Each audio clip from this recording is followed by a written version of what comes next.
May katotohanan kaya? Kim, suot na nga ba ang ring sa naging proposal ni Paulo?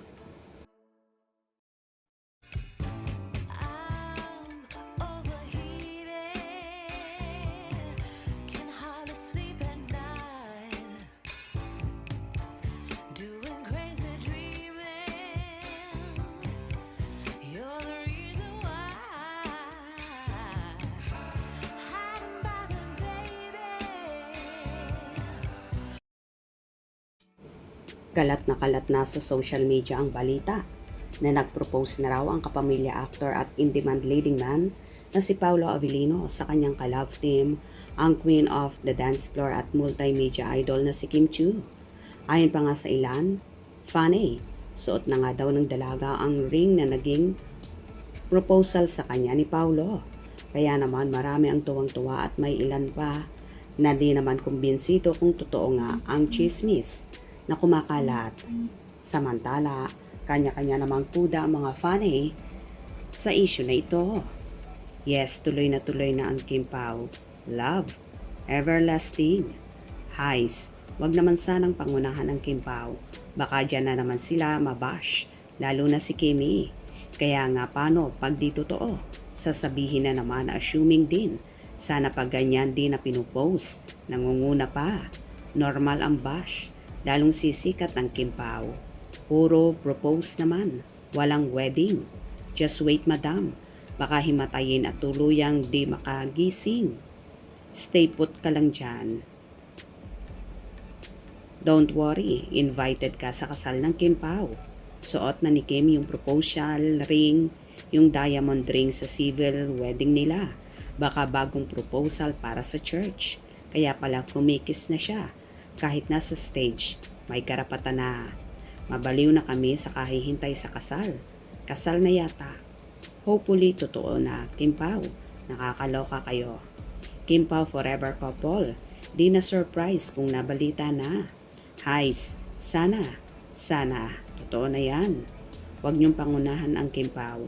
Respeto lang sa dalawa. Yung iba kasi, may mai-content lang. Dami rin kasing bida-bida sa relasyon ng dalawa. Pag di nasunod yung gusto nila, mga galit. Na kaya dapat talaga di nag-i-engage sa mga taong may mai-content lang.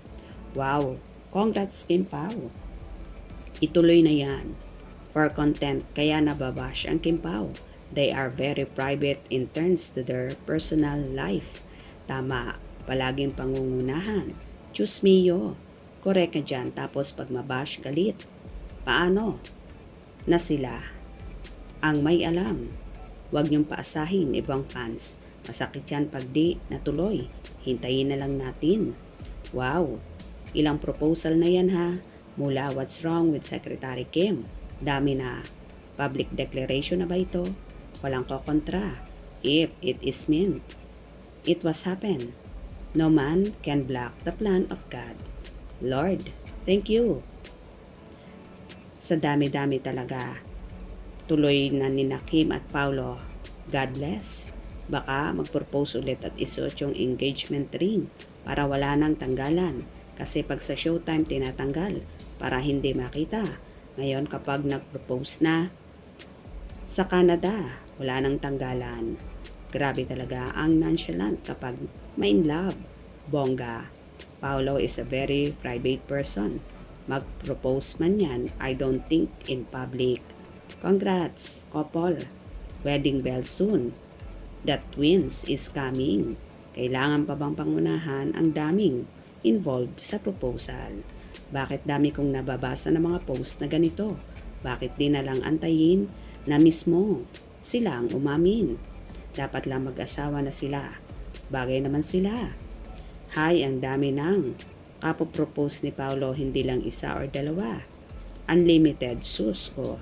Tama na ang pakilig mo, Paulo. Alam na namin ang sistema mo at ang tagal na ng pag-amin. Wala kayo ni Kim Chiu. Talagang inamin mo na in public. Fake news niyan, oy. Sobra naman ang pagkadilulo nyo kahit hindi totoo. Biruin nyo naman ang surprise. Paano pa yung surprise kung sinasabi nyo? Answer prayers sa isang avid fan sa senior citizen for Kim Pao.